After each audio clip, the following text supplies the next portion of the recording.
Hey everyone, it's Tim. I hope everyone's doing good today. So this is our new format. We're getting everything started. Hope everyone's doing well. You can still, leave questions, comments, concerns, anything like that, and we will answer them as we go. Hi, April. I see you're here. Joaquin, Cheryl, Sam. Hello, everybody. Nice to see everyone. So John, you have Suffolk sheep and you're here to listen and learn. Good deal. Yeah, we've got people from all over. Oh, we got people from all over the United States. We got people from all over the world that watch and comment. And this is a great place. It's a very open forum for those of you that have any questions or comments or concerns. You can just ask them here, and I will do my best to answer them. I know we're getting into breeding season for a lot of you, so that is. Yeah, that's stressful, especially if it's your first time raising sheep or goats, or maybe your first time breeding them. It can be a little bit daunting. So we have lots of things to help you out. If you actually go to our website, if you go to linessafarms.com, I'm going to show you that here on the screen right now. So this is our website. Essentially, if you've never been there before, I would encourage you to check it out. Just go up here to the upper right hand corner to this download section. If you click on downloads, it's going to open up, and there are lots and lots of different options for you. Veterinarian request forms, health records, birthing record sheets, calculators, all kinds of stuff. The health record, I highly recommend if you guys don't have a health record, you need to get a binder and start doing health records for all of your animals. It's going to save you a lot of headaches later on down the road. And the other thing I want you to consider about the health records is when it comes time to cull, when it comes time to think about culling your animals, this is one of the tools that we use. This is kind of, I don't want to say we do completely blind audits, but we do our best. We go through our health records, we look at the health records, and we determine which animals are producing, which animals aren't, which animals are constantly needing health attention, and we go from there. So definitely something that you want to do. If you don't have health records, you'll want to do that. And again, you can get that here. Everything on here, basically you can open with Word or Excel. The health records are Excel. The meat go management calculator and the sheep management calculator, these are really user-friendly. In Excel, you simply put in a date and it'll self-populate the whole thing. I also have some contracts in here for those of you that are maybe getting started in the business, and you're wanting to have contracts that you're going to be dealing with other individuals. So I have a sample meat contract that I may have someone sign if they want me to grow out an animal for them. Lease contracts for those of you that may be leasing animals out to other farms. And then the official contract is kind of like my sales contract. And you can see now we offer a health warranty on our animals here. And I know a lot of people lose their minds over this, that we offer a health warranty. But hear me out. If you are going to sell to people, and I have found this over the years, let me actually get out of this real quick and just get back to the full screen. If you're going to sell to people, if you're selling it for meat or you're selling it for show or whatever, what I have found is that the health warranty benefits us greatly. Out of all the animals that we've sold, I've had to replace an animal, I think, twice. And so our 6-month health warranty is pretty simple. It just basically states that, if you buy an animal from me and you go out there and the thing's dead, we'll replace it free of charge. So we're either going to replace the animal or we're going to give you your money back. And the reason for that is because, for all intents and purposes, if you're going to lose a lamb or if you're going to lose a goat, generally it'll happen within the first few weeks of life. These animals have congenital defects, possibly just like humans do. There are things that are potentially there that you may not see. And so the benefit that we found is by offering that warranty, it gives people peace of mind, that they know if they buy something from me, I'm going to back it up. It shows that I have confidence in my own livestock, which is important too, right? If I don't think it's worth giving you a warranty on, then that's a problem. Um, and I think honestly, if you sell an animal to someone and they have a bad experience, they're just not going to buy from you again. And a lot of people just don't care. And to be quite honest with you, I don't blame them. I purchased animals before, that I bought a buckling one time. I paid like $400 for this little red buckling.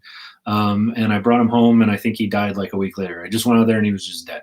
Um, I just, I'm not going to buy from that person again. I contacted her and I was like, hey, this thing died. And she was like, yeah, that really sucks. Too bad. And I'm like, I'm not going to buy from this person again. You have to set a good precedence for your farm. Don't worry about what other people are doing. Like I said, I know a lot of people are like, oh my God, you can't offer a warranty. What if somebody does something stupid? Well, we offer a lot of education for people. We hope that people aren't going to do anything stupid, and most people aren't. Most people want to do the best that they can do to take care of their animals the best that they can.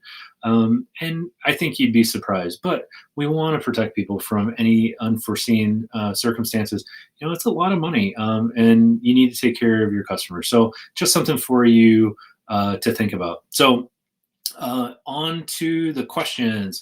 So this is all brand new. Like this, all this stuff is new. So we are. You're going to see some things that may look kind of out of place, kind of like the banner down there saying that we're going to be starting soon. I'm going to get the hang of this, I promise. And when I do, it's already better. But we're going to continue to do it. So it appears if I click on, there we go. So question. See, this is cool too. So it's going to, if you have a question, I can click on it and it's actually going to show us what the question is. So Vets Grow Fuzzy Butt Farm. That is one of the best best names I've seen in a long time. So I have goats, chicken, and one pig that all share a mingling area. Okay. Can you talk a little bit about pros and cons? And my goats have a cough from dusty hay. Should they be taking any medication? So this is a great question. And on a lot of small farms, on a lot of hobby farms, you're going to have animals that commingle and cohabitate in spaces. And you just have to be careful about that. And you just have to be cautious for a few things. So I really like having chickens. I really like having birds in my in my general population. Somebody asked recently, they said, why, what do you do about your flies? Well, I do guineas and chickens for my flies. They eat the larva, and they work really, really well. The problem that you're going to run into your chickens is that they're dirty little suckers, and they like to poop everywhere and they like to roost everywhere. And we need to make sure that they're not pooping in the water. We need to make sure that we don't have open water containers that they can drown in. You don't want your animals drink. You don't want to go out there in the morning and find a floating chicken in your water. Side note, real quick, and I got to say this while I'm doing it, you need to cover your water. So we use tall waters, single hole hog waters for our animals, and we really like those because the adults can drink from the top and the babies can drink from the hole in the side. So if you don't know what a single hole hog water is, it's just an open kind of a port on the side that the hogs can drink out of. And it's great for lambs and goat kids. And it's a very small area that doesn't get a lot of water in it. It's just enough for them to drink and it's very easy to clean. The problem you're going to run into with your goats is when your goat babies are getting to about 3 to 4 weeks of age is when they start jumping on things, right? And they just love to jump and climb. And that's one of the fun things about having goats. Well, the downside is they like to jump before they can actually see what they're jumping on top of. And if you have a very tall waterer that they can't see over the top of, they will try to jump on top of it. They will jump in there and they will drown. And we have seen this happen over and over and over. So what we like to do is we like to put a hog panel up there or a cattle panel up on top and fix it to the top of our water so where the animals can actually drink through that. They can stick their muzzle through and drink. But if someone jumps up on top, we don't have to worry about it. So back to what we were talking about, chickens. turkeys, guineas, ducks, anything that can roost, you need to make sure that you're covering your feeders, make sure that you're covering your waters as best that you can. And any roosting areas where they can poop from, you can simply run barbed wire up there. Just staple some barbed wire up there to where they're not going to want to put their feet on it. That works. That works really, really good. And we just, we don't want them spreading disease is the main thing that we're worried about. As far as the hogs are concerned, hogs, if they're friendly, hogs work out really, really well because they put off a ton of heat. So we used to have free range American black guinea hogs, and you would go out there in the morning and there would be literally a pile of lambs and goat kids laying on top of the hog. And they got along just fine. Lambing and kidding time is an exception. If any of you have raised hogs before, you know this. If they smell blood, they will sometimes lose their minds.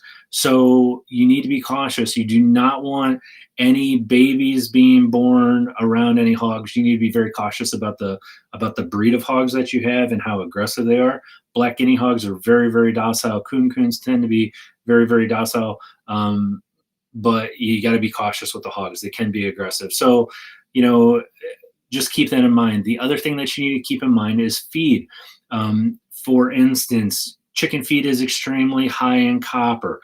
So we don't want our goat kids. We don't want our goat kids. We don't want definitely our lambs to get in with any chicken feed because they can get copper toxicity from that.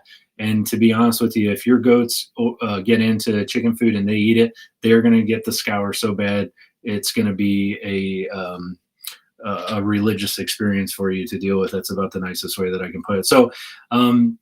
So yeah, just kind of play it by ear and go from there. As far as the dusty hay, dusty hay is a problem and it can cause them to cough. You can notice a couple things with dusty hay. You can notice an increase in pink eye just from all of that dust getting into the eye and getting what we call conjunctivitis and just kind of a nasty bacteria or virus that gets in there. And a lot of times it starts off as just irritation, and then that irritation and swelling and inflammation opens them up to infection. I will tell you guys this.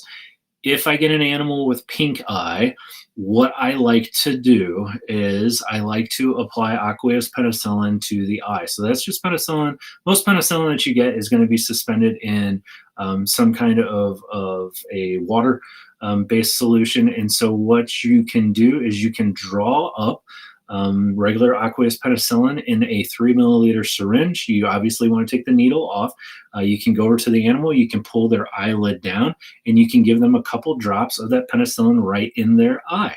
And you can do this a couple times a day, and I recommend doing both eyes. And so I want you to treat both eyes twice a day until it clears up. Once it clears up, I want you to continue to do it for 2 more days. 99% of the time, any kind of pink eye or eye infections that you get, it's going to clear it up. Now, you may notice when you go out there and you first notice this pink eye, the entire eye may be completely cloudy and completely gummed up. That is normal on the adults especially.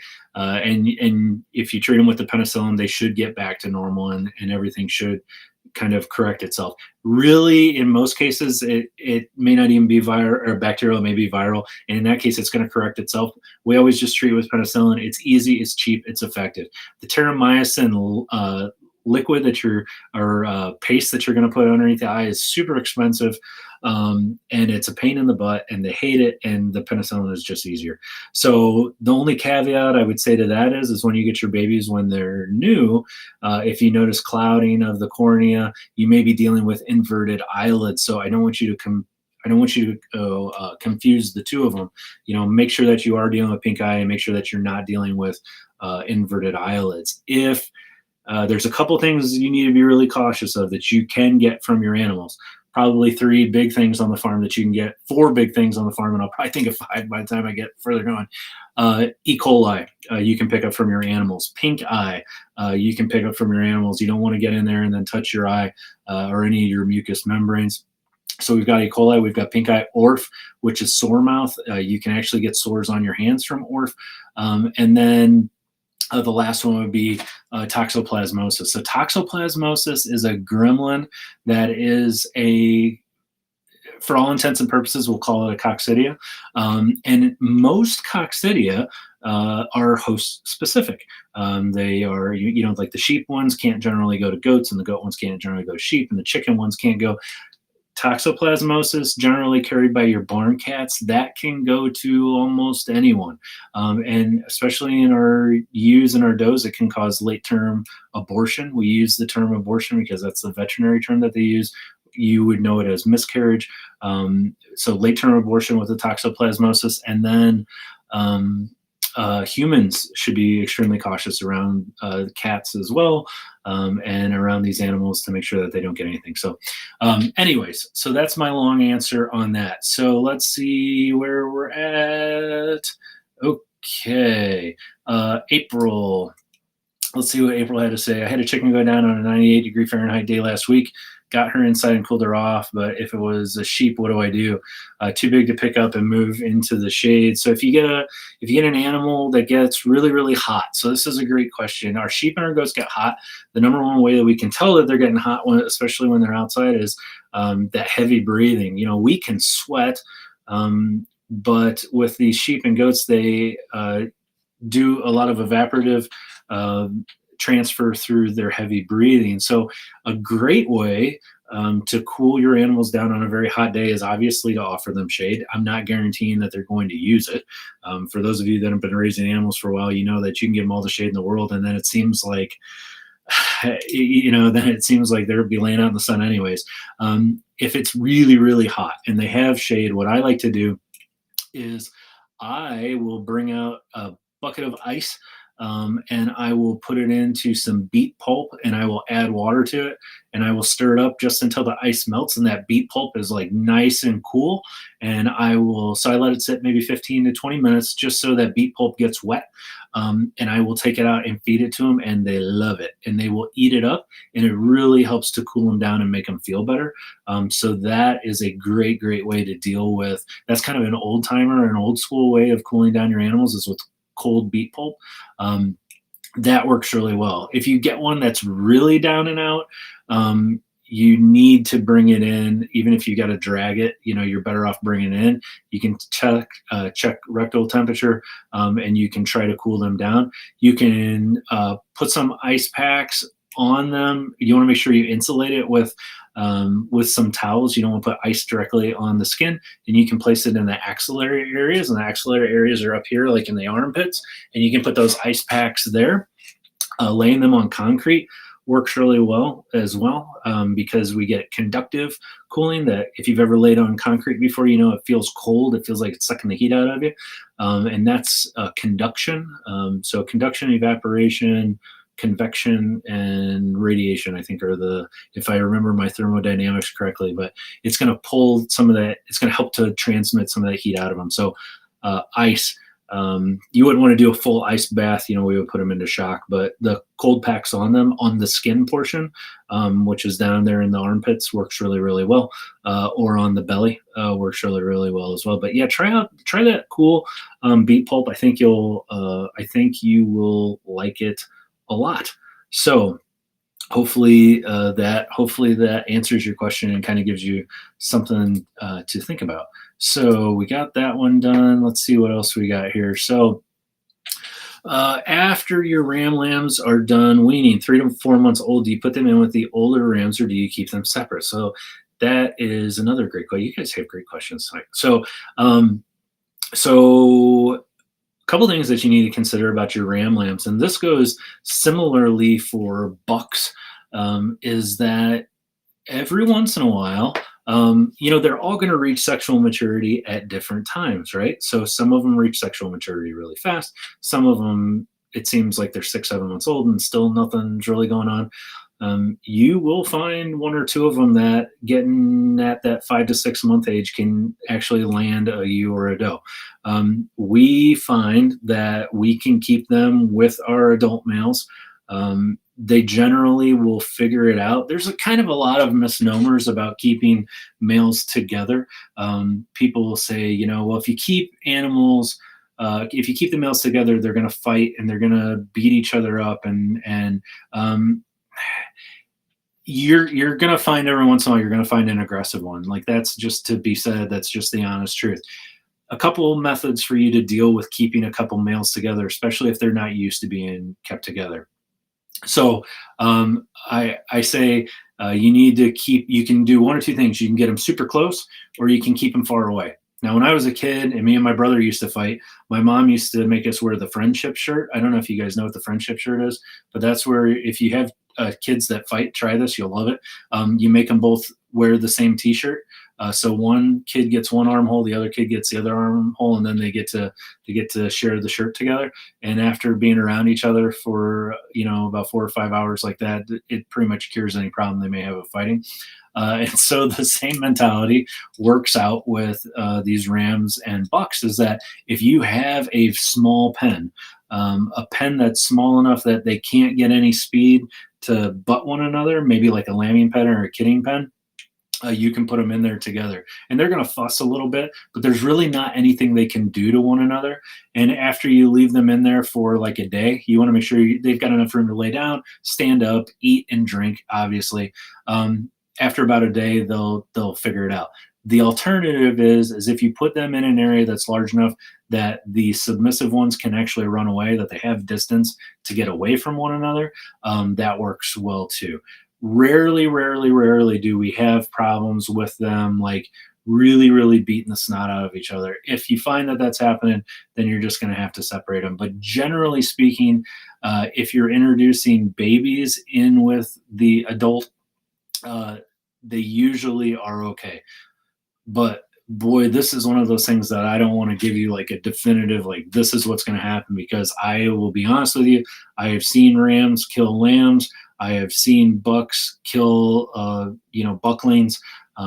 You got to know the animal that you're dealing with, and keep an eye on them. But we keep males together all the time. Our males all cohabitate with one another, and they generally do fine. When I put them in with the females for breeding, I put them in one at a time. I don't put in more than one male at a time. That's where you're going to run into trouble and where they're going to fight. So hopefully that helps to answer that question for you. Buster, hello, my friend. It says, I've watched your videos about rotational grazing and keeping sheep on dry lot. Generally speaking, would you recommend one over the other? And yeah, great question that we get asked a lot. And I think that if you have the facilities to support rotational grazing, absolutely, I have no doubt in my mind whatsoever that that is the best option. It's just if you have good pasture and if you have good areas for them to rotational graze, then that is fine. You can raise animals on dry lot very effectively. You can raise happy, healthy animals on dry lot. You can raise happy, healthy animals on pasture, and you can ruin both of them equally. I've seen horrible animals out on pasture, quote unquote, maybe low quality, kind of crappy pasture where it's got poor quality grass. And you go out there and you look at them and they're skin and bones and they just look like death warmed over. Going to rotational grazing, going to pasture does not give you a free pass. And this is where there's some confusion, and where I think some of the channels really do a disservice is that they don't adequately explain to you that just because you put an animal on pasture does not mean that you now have, a free pass to just not do anything. Like, oh, they're on pasture, so now I don't have to worry about their mineral intake. I don't have to worry about coccidiosis. I don't have to worry about worms. You still have to do all that stuff. So my advice to you is if you're going to put them out on pasture, which I think is a great idea, I think it's what's best for them. You still need to make sure that you offer them sufficient vitamins and nutrients that they may need. Most people are not sufficient on things like copper, selenium, other issues. You're better off just feeding them a free choice mineral. I think you need to feed them free choice sodium bicarb and keep clear fresh water. So you go out to my pastures here at my home or on some of my leased farms, And what you're going to find for all my animals on pasture, they're going to have clean fresh water, and next to that, they're going to have free choice minerals specifically designed for them and the time of year that they're at. So if it's ewes, it's for ewes. If it's does, it's for does. If it's pregnant ewes, it's for pregnant ewes. We very much specialize our minerals. And you can see that on Foundation Feed. We very specifically specialize our minerals. Same thing with males. Our males don't get the same minerals that our females get. Anyways, we make sure that if they're out on pasture, they're getting all of the minerals and nutrients that they need. And the sodium bicarb is too cheap not to do. Sodium bicarb does wonders for the rumen. They will eat it as they need it. And it's you're not going to deal with bloat. You're not going to deal with laminitis. You're not going to deal with, gut bacteria getting out of whack, things like that. So the free choice sodium bicarb is a must as well. So, if you have the space and if you can do that, you can put them out on free range, out on pasture, and that's fantastic. Most people in the United States, I would say most people, especially in the northern United States, or in places around the world where you have a well-defined 4 seasons of the year, are going to have to do some kind of blended sheep and goat management program. And in our case, our blended management program looks like this. We have our animals, generally speaking, on pasture from Memorial Day till about Halloween. So we're looking at about end of May to about the end of October. From the end of October through Memorial Day, they're on dry lot. And we're harvesting our hay, and we're doing everything we can off of our fields during the summertime to stockpile our bales, so we have that to feed those animals when they're in dry lot. Dry lot is not difficult if you take the time to do it correctly. They need to have bedding, proper bedding. This talk of like, oh, well, if they're in dry lot, they're going to be all in mud up to their knees and stuff like that. They don't have to be. You can take care of them there as well. You're just going to have to see what works for you. But I think most people, you're going to be fine no matter what you do and what works for you. A friend of mine, Brian Dumas, and I were talking on the phone last night. We were talking about land prices. Here in Indiana, where I'm at, average price right now for good quality farm ground is $12,800 an acre.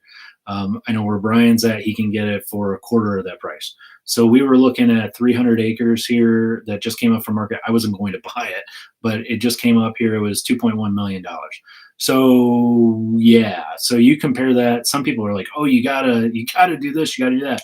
Well, you know what? Maybe if you inherited a bunch of land, or maybe if someone's going to sell it to you really cheap, or you're going to be able to lease it, whatever, maybe that'll work for you. Maybe where you're at in the United States, you're going to have to dry lot.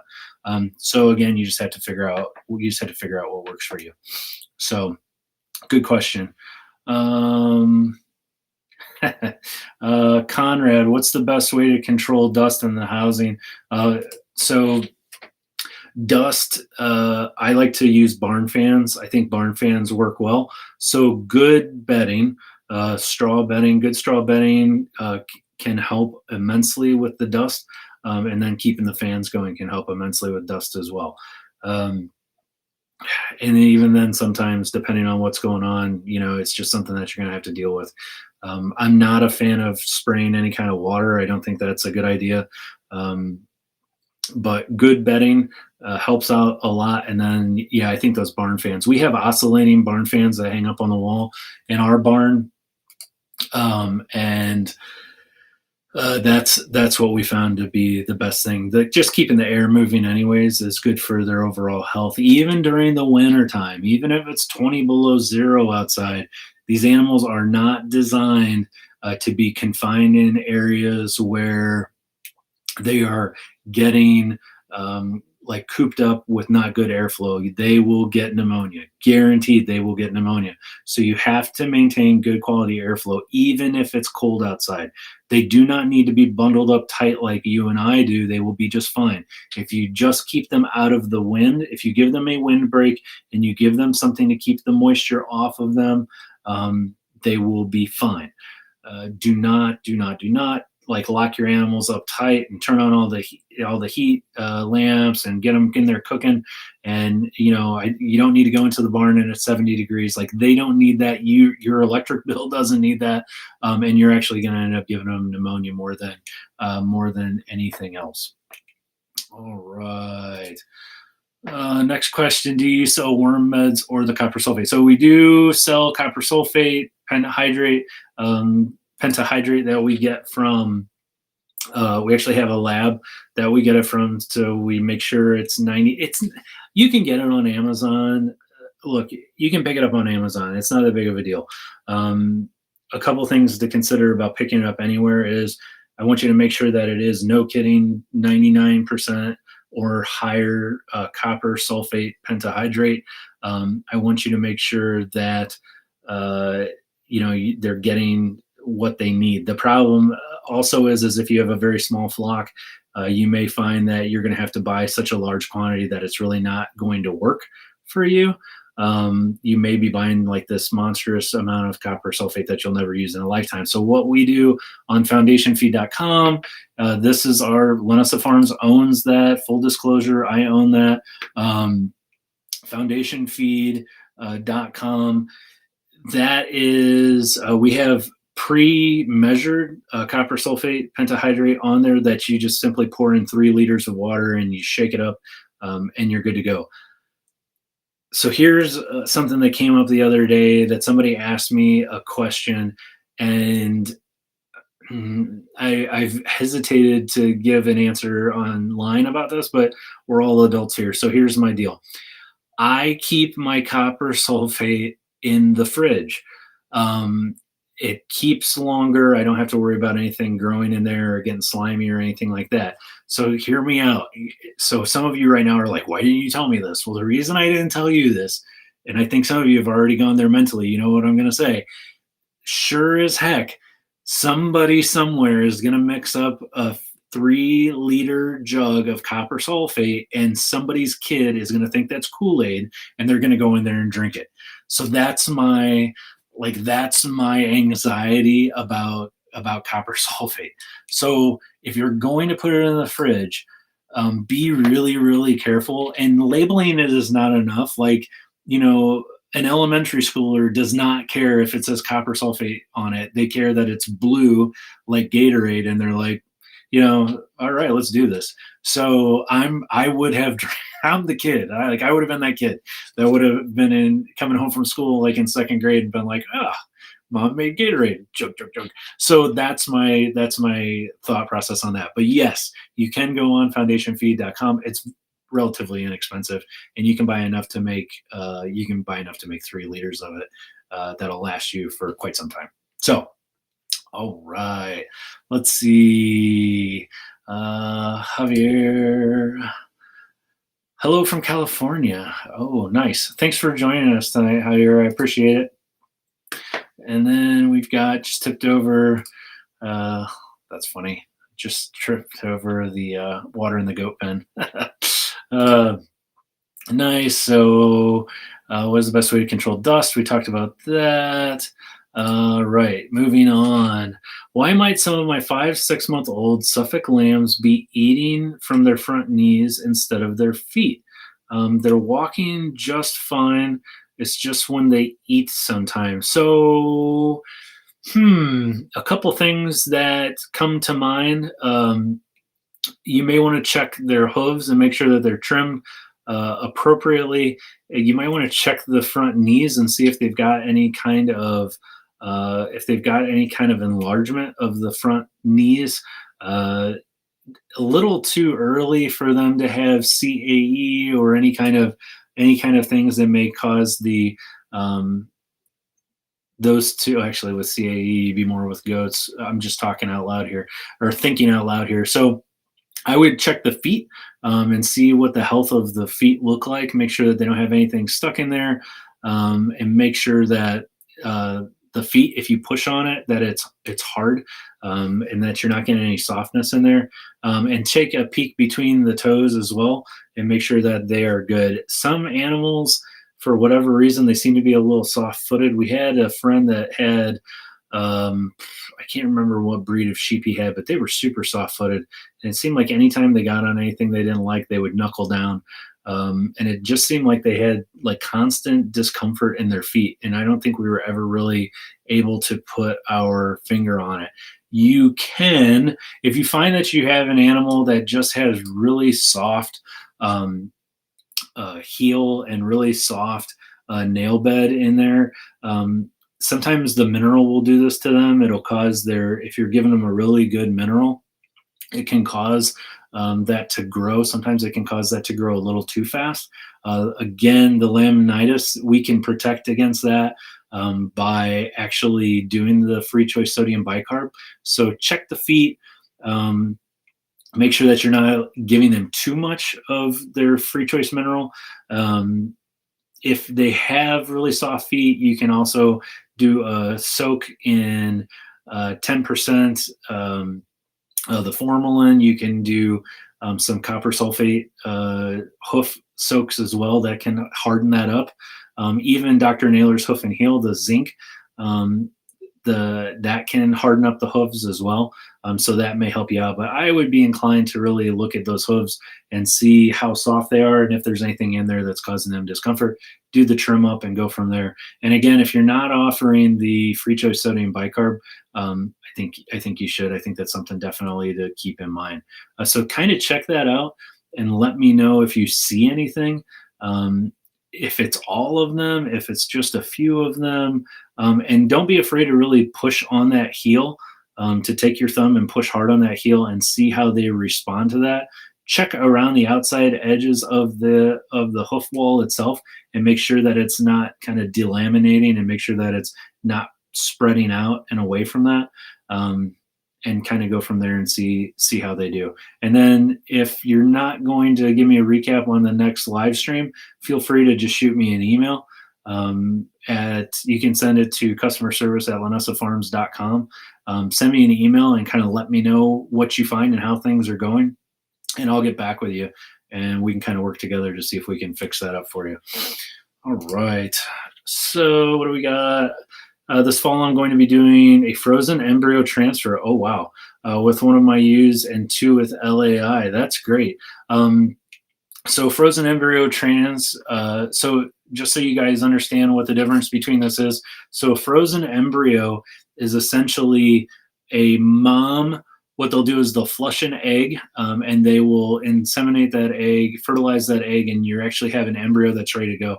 They're just going to take that embryo and they're going to put it right into what we call a recip, which is a recipient mom, and she will do what she needs to do to make that happen, and she'll grow it out. So a lot of times in the show industry, what you'll see people do is they'll actually take maybe a breed that's not so well known for taking care of their young. I don't want to pick on anybody in particular, but there are some breeds let's be honest, Boer goats, 100% like full blood Boer goats are not well known for their milk production. South Downs are not well known. Traditional South Downs are not well known for their mothering ability. Dorpers in some cases can have some milk production issues. So what some of these show people will do is they'll actually take a mom that's well known for their mothering ability. Polled Dorsets are used a lot for this, and they'll use the Polled Dorsets as recipients, and they'll put that embryo in them. The difference with that and LAI, LAI stands for laparoscopic artificial insemination, and that's where they actually go in there. It's the same basic process as artificial insemination, the old way with the semen straws going in through the vagina and then doing the implant, only it's done laparoscopically. And basically that's going to be the mom is producing her own eggs, and we're just putting sperm in there in order to create the baby. So in that case, you're just buying straws. They call them straws of semen that you're going to use for that specific mom. And then, of course, we have our other breeds, which, for instance, the Valaeus, which is not, they're not allowed to bring full blood Valaeus into the United States. And so what they're doing, the cute little black-nosed Valeus, so what they're doing is you can purchase those embryos and put them into a recip, or you can do a breed up program with like a Scottish blackface or something like that, with semen straws from that are purchased from overseas.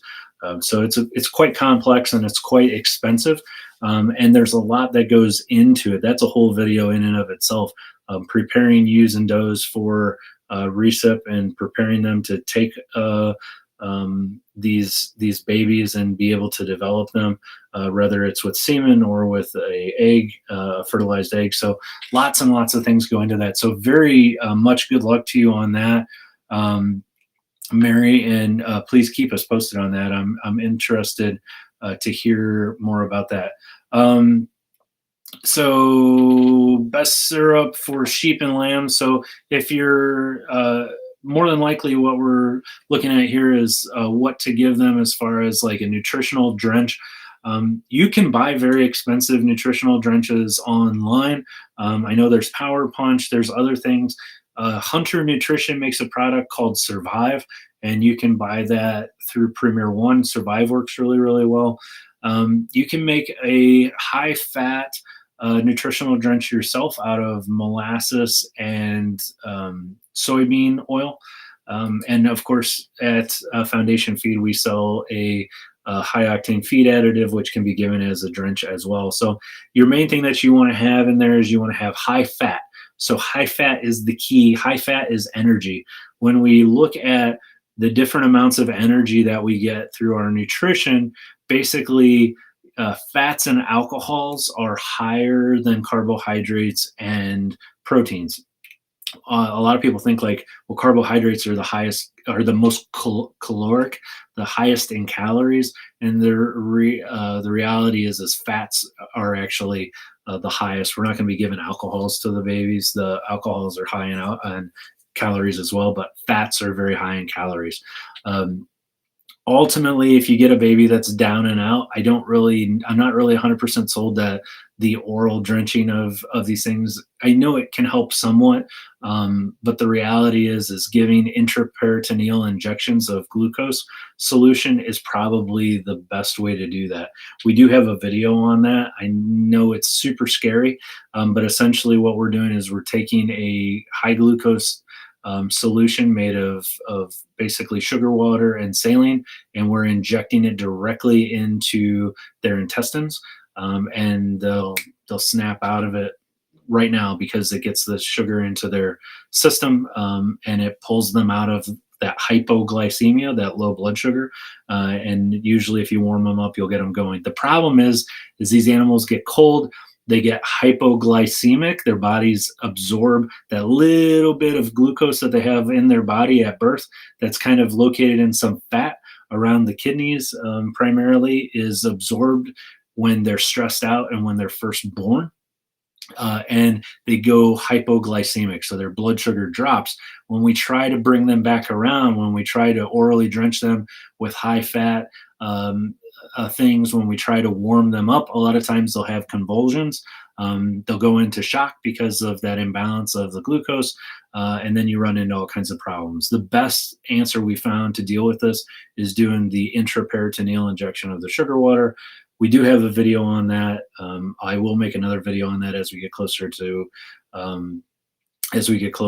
lambing and kidding season this year for you guys to watch.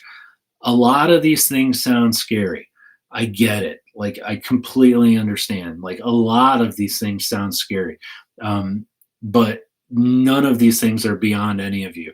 Tubing, doing the oral gastric tubing of these animals, it's really scary. It's not that difficult. Intraperitoneal injections, it sounds scary. It's not that difficult. And everyone on here, everyone, I guarantee you have the capability to do this. You just have to watch someone do it, and you just have to try it. You just have to put it out there, and you just have to try it. And once you do that, you'll get more comfortable with it. And once you get more comfortable with it, you'll be able to do it again and again and again. And these things can spell the difference between having dead animals and live animals. even if you have a veterinarian in your area that you work with, which you should, they may not be able to make it out there. A lot of these things don't happen during business hours. Sometimes these things happen at 2, 3 o'clock in the morning. Sometimes these things happen on holidays. Sometimes they happen on weekends. Sometimes they happen, guess what, when everybody else is having babies too, right? So you may call the vet and they may be like, yeah, we're not gonna be able to make it out there for 3 hours. Well, you don't have 3 hours. And if you have that ewe or that doe lose a baby, you've had all that time that they've been raising that baby that now it's lost, and you're going to have to go through it all over again. It's a complete waste of life. It's a complete waste of money. It's frustrating for you. It's hard on the animal. It's just not worth it. So I empower all of you to educate yourselves on how to do some of these things. You're going to be okay, and it's okay to be nervous. It's okay to be scared. Work with your veterinarian, watch videos, read literature, and don't be afraid to start doing some of these things for yourself. And I promise you'll get more comfortable with them, and before you know it, you'll be doing it yourself. So hopefully that helps.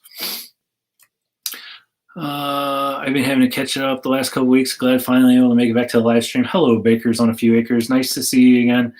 Thank you very much for joining us tonight. I appreciate it. So, do you recommend vaccines for chlamydia and Campylobacter? Yes. So these are some of the we refer to them in the industry as abortion vaccines or anti-abortion vaccines. These are some of the kind of icky things that ewes and does can be opened up to that can increase their risk to miscarry their babies. So you can educate yourself on these and determine if they're right for you. A lot of it depends on the flock that you're getting the animals from. We have what's called naive immunity, and what naive immunity basically means in a nutshell is that you have an animal that has not ever been exposed to something. So we have some animals that we bring to our farm that have never been exposed to anything at all. We have some ewes that we've recently brought onto our farm last year that came from 40,000 acre free ranging in Montana. And they came here to a smaller sized operation where they're going to be in close proximity to a bunch of other animals that have been exposed to some of these abortion causing agents and miscarriage causing agents. And so we did vaccinate them. Generally speaking, if I know my animals are coming from a farm where they have been exposed passively to some of these bugs, I don't necessarily hit them with everything. I mean, let's be honest, we can vaccinate these animals against all kinds of things, right? So we can vaccinate them against pneumonia. We can vaccinate them against E. coli. We can vaccinate them against CL. We can vaccinate them against Clostridium and tetanus and blackleg and all kinds of other, I mean, there's tons and tons of things you can vaccinate. At bare minimum, I tell people you need to vaccinate against Clostridium type C and D and tetanus. Those are like the no-brainers that you can't protect your animals from. If they get it, they're going to die, and they're going to die a horrible, painful death. It's proven, it's effective, it's safe. If you're going to vaccinate, I highly recommend everyone vaccinates CD&T. Once you get away from CD&T, I think it's something that you're going to have to play by ear, and it's going to have a lot to depend on what is it that your animals are going to be exposed to, that you know your animals are going to be exposed to, and what is it that may already be on your farm that you're going to be bringing these animals into that they may be exposed to that they haven't been exposed to before. So hopefully that helps at least steer you in the right direction. So mineral blocks, Kenso, if you can, I'm not going to beat you up too much about the mineral block. I'm really glad that you do that, and that's great. And many people do. Some of you do not have access to free choice minerals like the dry powdery mineral that looks like sand. Some of you only have access to the mineral blocks. And if that's the case, that's the case. If you have the choice between the loose mineral or the block, try to go with the loose. The reason is the block can be a little hard on their teeth. The sheep and the goats love to chew on that, and it can be a little hard on their teeth. So just something for you to keep in mind. Jess, all right, off topic. Opinion on short scrotuming, lambs versus castrating. All right, so some of you are probably not going to know what this is. So this is, sometimes it's called short scrotuming. Some people will call it proximal castration.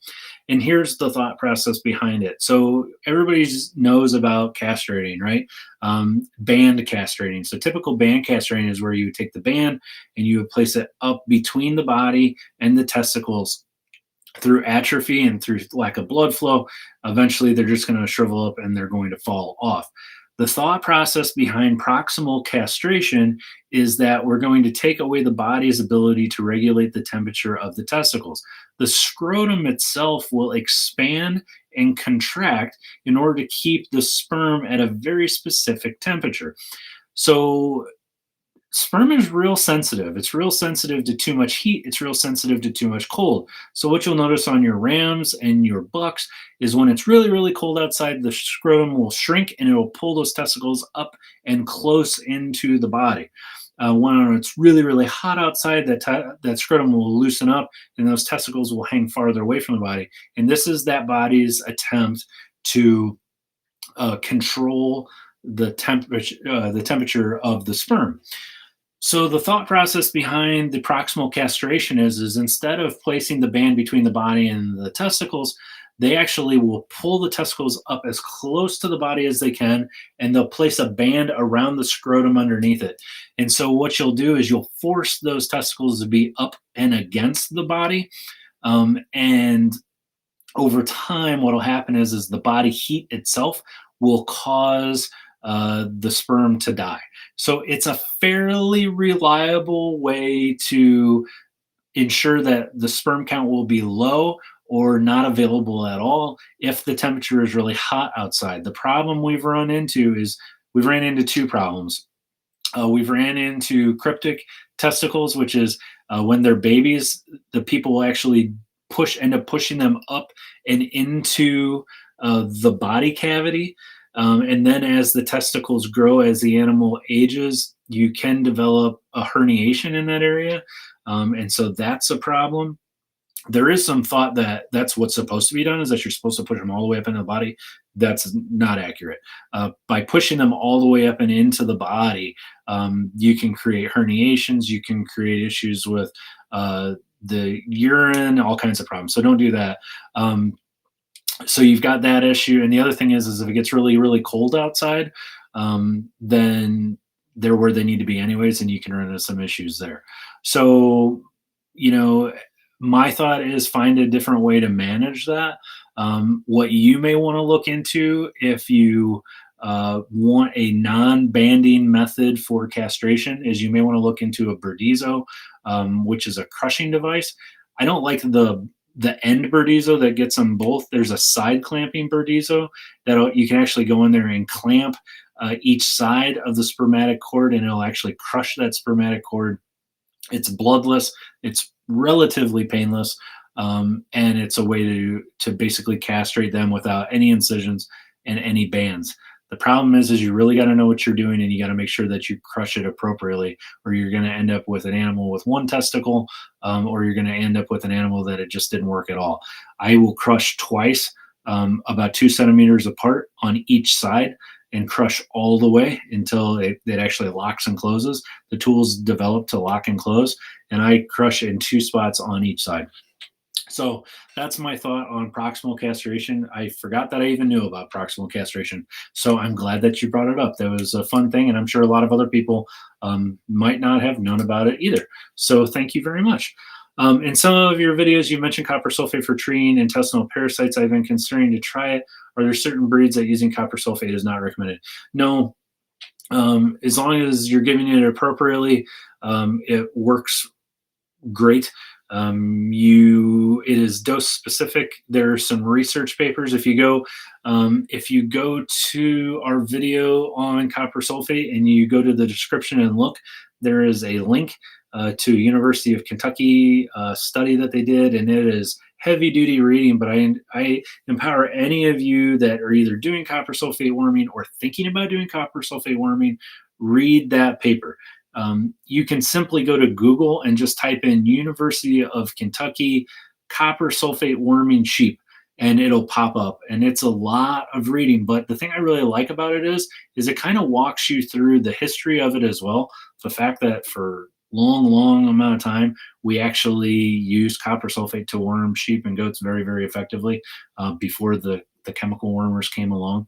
A side note is that it is not effective against any other parasites. So nasal bots, lice, keds, anything like that, tapeworms isn't going to work.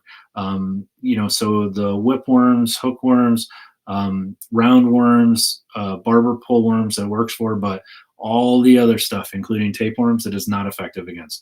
So you really need to you need to use the copper sulfate appropriately for what it's designed for, but you also need to keep your wits about you when it comes to the other things as well. So great question, Mary. I encourage you to read that study. I think it'll answer any questions that you may have, and probably questions you didn't know you had. And the benefit of that is you're going to come out the other side with a whole lot of knowledge that you can share with other people as well. Long story short, no, I don't think there's any. We have many breeds of sheep that are here now and have been here. Between Baby Doll, Southdown, St. Croix, Rambouillet, Dorper, Katahdin, Suffolk, Hampshire, Romney. I could go on and on about the breeds that we've had or do have, and we have wormed all of them with copper sulfate wormer, and I have never, not one single time have I had an issue with copper sulfate worming on my animals. So hopefully that helps you out there. Do you recommend putting them in the barn at night if it's in the barn at night if it's properly aerated? Yeah, so if your barn is properly aerated, and for safety issues, if you've got if you have some issues with that, then with safety or predators or things like that, or you're just worried about them getting out or something happening, lots of livestock gets stolen. Lots of livestock gets stolen. We had some goats stolen right off of our property. We have animals on, I have other farms, the farm that you guys see in the videos. So every time I make a video, you're seeing that here at my house, because this is where I live, and it's a lot easier for me to do that. We have other farms, and so I have animals that are out on pasture at other farms that I don't see them every day. So if someone stole one of my goats that's 6 miles up the road, I may find it tomorrow morning. I was just there last evening. But I worked late at the hospital today and I didn't get home, and I called the guy that owns the farm and I was like, how's everything going? He said, everything's good. So I'm not just like leaving them out there. But that's a prime example of where if something got stolen, I may not even know. The other thing is once you start getting, we get lambs on the ground in the springtime. We've got 100, 200 babies running around on the ground. Like, am I going to notice if one of them is missing? I'd like to think I will, but the reality is, it's questionable. So yeah, running them into the barn at night is a great way to deal with things. And there's nothing wrong with that. They're safe, they're secure, they're content. They actually kind of like having a place to lay down at night and kind of call home. They seem to do well with that. So yeah, nothing wrong with that. Keeping animals locked up, keeping them, segregated from certain areas. Absolutely. That's a great management tool that you can use. And we would encourage you to do that. So, all right. Joaquin, do you sell Decox or Bovatec in foundation feed? Yeah. So if you look at some of our, we have concentrated feeds. So we have concentrated feeds that are very high protein, that are made to be mixed with other things. So like our 40% lamb, 40% ewe, 45% ewe, our kid feed, our doe feed, our buck and ram feed. All of those are medicated feeds, unless it specifically says non-medicated. So like our milk maker is non-medicated. If it says that it's medicated, it has something in it for coccidia, and you can read on the label what it's got in there. Decox is a big one that we have in a lot of ours. We have some Rumensin in some. I believe we have Bovatec in some. And then our Alpha Kid and our Alpha Lamb are for those of you that don't feed grain and you just want a mineral to give to your animals. What we did was we had our producer actually blend in the coccidiosis medication into the mineral. So essentially, when you're looking at the Alpha Kid and the Alpha Lamb minerals, that is a complete mineral for example, the Alpha Kid is a complete mineral for lactating or pregnant does that not only has everything that they need, it also contains the coccidiosis medication that they need. And the same thing with the Alpha Lamb, everything they need plus the coccidiosis medication as well. That way, for our customers that don't want to feed grain, or maybe they have animals out on pasture, they're still able to get them everything that they need without having to reinvent the wheel. Because the problem we run into a lot of times on pasture is that, hey, they're out on pasture, they're not eating grain, so how in the world am I supposed to medicate them? And it becomes frustrating. So that's kind of what those are there for. So feel free to check those out. If you have any questions, let me know. All right. Helen, should I do CDT yearly? Hot topic. Correct answer is yes. Correct answer is yes. You should do it 30 days prior to lambing if you're going off of what the manufacturer says. You should go off 30 days prior to lambing and kidding. So the babies, the thought process is so the babies get the passive immunity from mom through the colostrum, and the babies are protected until they can get their own CDT vaccine. Makes sense, right? Well, the caveat is this. We don't know. There's not good evidence to support that once the moms are vaccinated that they don't have it for longer than that. As you know, as humans, we don't get a lot of vaccines every year other than the ones that really, really change. If we have a mutating virus or a bacteria or something that we're protecting against, then the reason we have to take subsequent vaccines year after year after year is to deal with that mutation. We're not taking the same vaccine every year. We're taking a different, in the case of the flu, I'm using flu as an example, we're actually taking a different vaccine every year. The argument with CDT is like, do I really need to be giving this every year because it's the same vaccine? How long is this viable for in the animal? A lot of producers, the late great Dr. Kennedy from Pipestone would tell you that he gave his lambs and goat kids their CDT vaccine when they were babies. They gave it to their moms the first time they were going to be having their babies 30 days prior, and then he never did it again. And he didn't seem to have too much trouble with it. So I'm going to let you leave that one up to you. I most definitely want you giving it to your lambs and your kids to protect them. I think it's good practice for you to give it to your ewes and your does 30 days out prior to lambing and kidding. And then after that, we may have to do some research on that one, Helen, to see if we can give you, because here's the thing, I can tell you all day long to do something, but if I can't show you why that is, then we have a problem, don't we? So, and the reality is I can't tell you why. I can't give you a good reason to do it again and again and again. Because the life cycle, the breeding life cycle really of these females, more than likely is only going to be about 7 to 10 years of their life anyways. And that vaccine should last for that lifetime. So just some food for thought. That's a great question. Thank you for asking. Yeah, we'll kind of see where we go with that. What are your views on raised slotted floors for semi-intensive production? If you have the facilities and the capability to do so, and you have the capability to pump it out, and you have the capability to wash it down and everything else, it works. It's just you're just going to have to try it and see. I can tell you that not a lot of facilities do it. I see a lot of our friends that are in Indonesia and Africa and places like that. They have a lot of raised buildings that they use slotted floors, and it works very, very well, and it's very, very clean.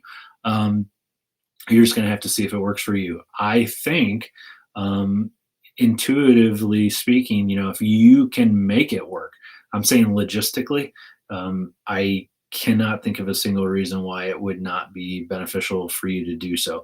I kind of like the idea of having, if you can get the super thin slotted floors to where you can actually put straw on top of it and just have the urine go through it and then go through and clean it out, like that's fantastic. I don't. I like the bedding. I like having the bedding for them to be on and to lay on. Um, so keep me posted on that one. But yeah, I think if you can logistically make it happen, then I don't see why there wouldn't be a good idea to do. All right, let's see what we got. After CDT vaccine injection, most of my kids limp for a few days. What am I doing wrong? So you may be getting it a little bit too close to the axillary region. And when I say axillary region, I'm talking about that armpit area. So I want you to give the vaccine over the ribs, and go maybe that far back from the armpit area of the animal. You don't have to get up and into that armpit. So that may be what the problem is. So find that armpit, find that skin fold, come back off of it a little ways and just get it underneath the skin. I don't know the producer of your vaccine to know what the suspension is that they have it in. For whatever reason, that may be irritating them as well. So that's something to consider. For those of you that are raising club lambs or club kids, I always want you giving your injections, the subcutaneous injections over the ribs.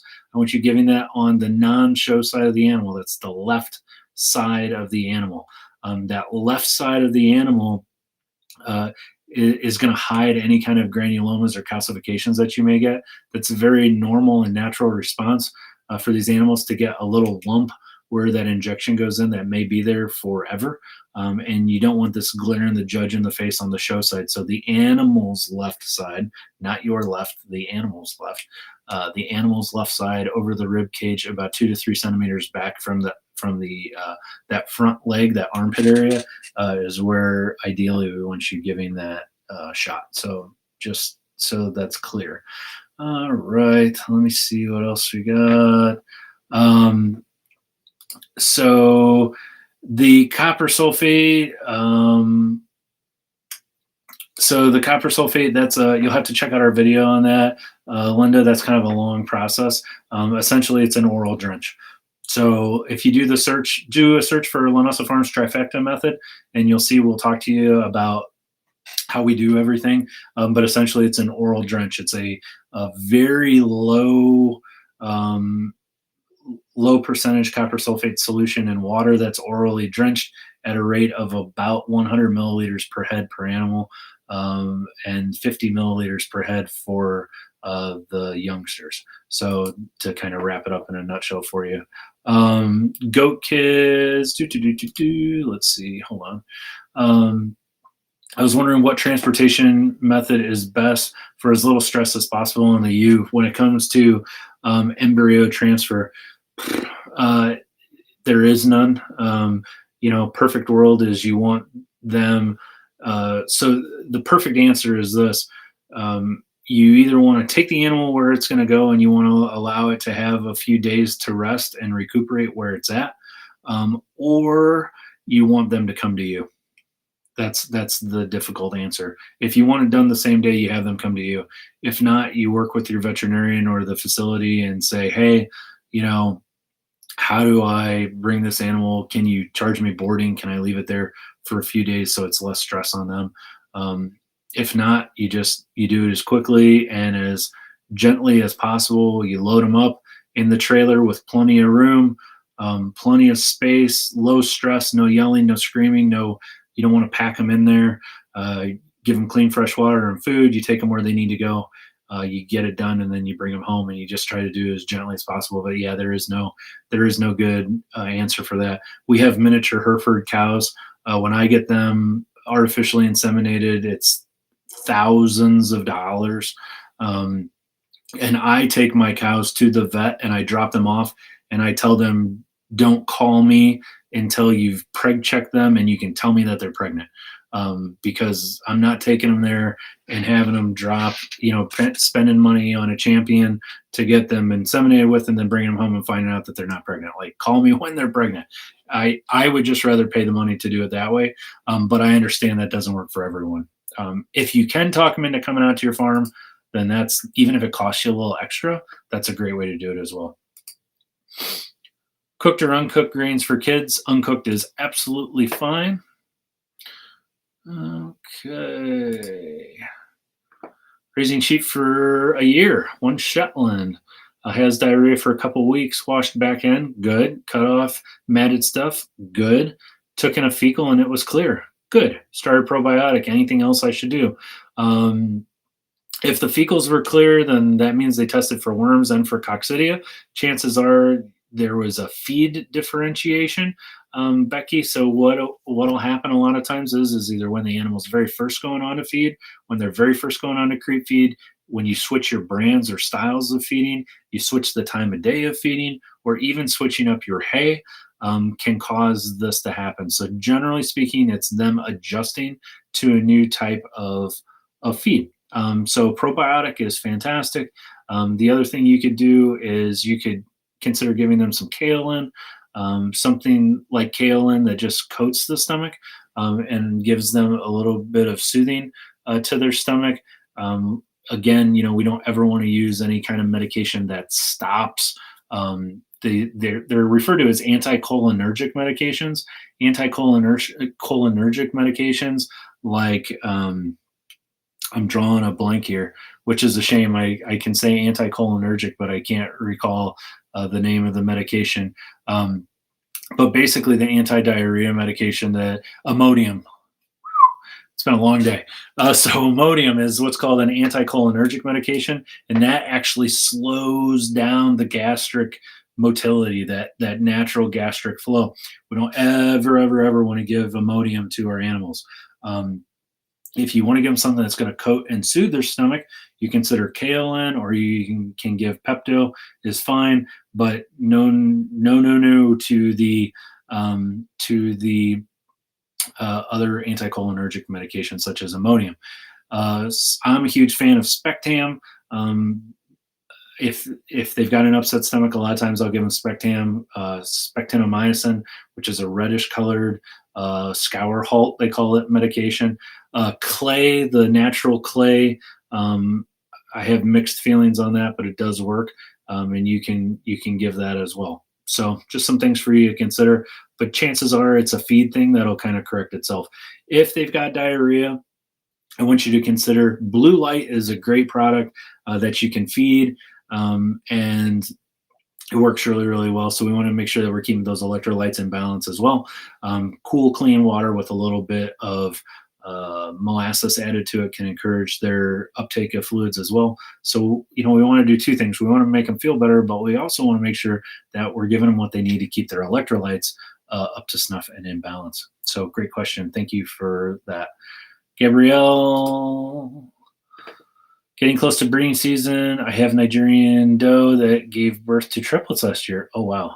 All of them died and she did not produce milk. Ooh, nope. Sorry. I won't even get into it too much on that. The fact that all of them died and she didn't produce milk. No, I wouldn't even mess with it again. Yeah. So that's my long short version of that. What do we got here?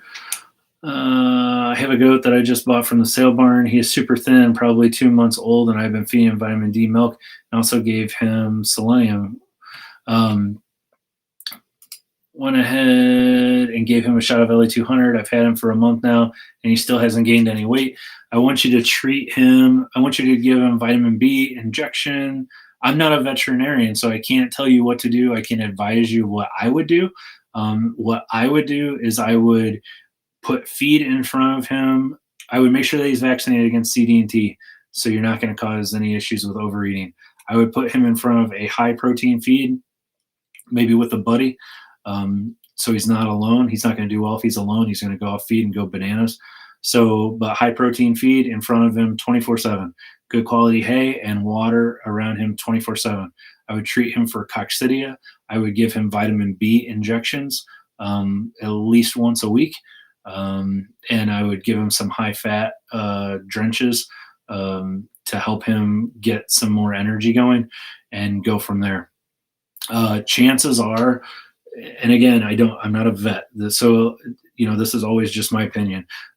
My thoughts are is he probably had a coccidia infection, or he still does have coccidia, and that's what's causing it. He's got either some scarring or some damage to the intestinal lining, and he may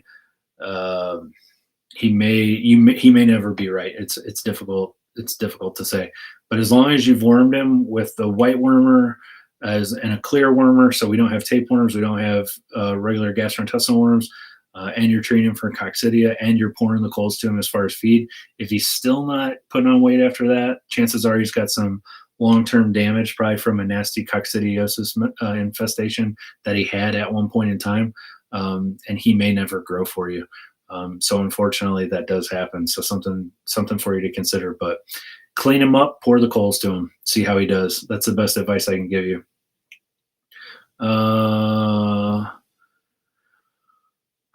So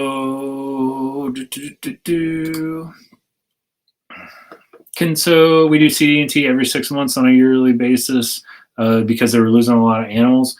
If that works for you in your location, then go for it. I don't think it's going to hurt anything. So if it works, it works. I'm not asking anybody here to reinvent the wheel. So just something for you to consider. Animals take a long time to come back when they get down. A long time, and it's a process. Chronic wasting in adults is a problem. Losing animals due to malnutrition is a problem. It takes a very long time. One problem leads to another, leads to another, leads to another. You can have an animal that simply just picks up a worm load and is otherwise fine, and the next thing you know, you've got a bacterial infection, and you got hoof rot, and you've got they're skinny as a rail, and then they don't want to eat. They become anorexic because they don't feel good. And then you get vitamin deficiencies, and you just run into all kinds of problems. So one thing leads to another, leads to another, leads to another. So the main thing is you need to lower the amount of stress that the animal is experiencing. You need to give them as high a nutrition as you can, and you need to make sure that you're keeping them as clean as you can from tapeworms, any other gastrointestinal worms, and coccidia. And we've talked about this before in the past about those subacute levels of coccidia are nasty, nasty boogers. And it's where they have this coccidia. You're not necessarily seeing it, but it's causing problems. So with that being said, I'm going to wrap things up here. I really appreciate you guys jumping on. We're going to start doing the interviews really, really soon, I promise. The other thing that I want you to consider is that we're going to be coming out with some videos really soon to show you how to do some lab work at your house, where we're going to show you how to look at worming, doing worm fecal egg counts, and look for coccidia. So this would be a perfect example here, where we're talking about this little guy at Vets Grow Fuzzy Butt Farm that's having a hard time. It'd be great to pull a fecal on him and look and see, what do we see for fecal egg count? What do we see for coccidia? Things like that. So those videos are on the way. Special shout out to all of our friends that support us on Patreon so we can do this. Every video that we put out, no kidding, especially the higher end ones that have a lot of time, we spend anywhere from 12 to 14 hours just between the research, the taping, the production, and everything else to put them out there. So for those of you that support us on Patreon, and we know not everyone can, but for those of you that do, we greatly appreciate it. Abby, Brian, and the rest of you that support us on Patreon, we greatly appreciate you. So thank you very much. So guys, I think this went well. I like the new format. It definitely looks a little snazzier. Don't forget to check us out Don't forget to like and subscribe if you haven't liked and subscribed. And we will see all of you again really soon. So I'm Tim from Linessa Farms, specialty in heirloom livestock. Thanks for joining us again today. And I look forward to seeing all of you again next time.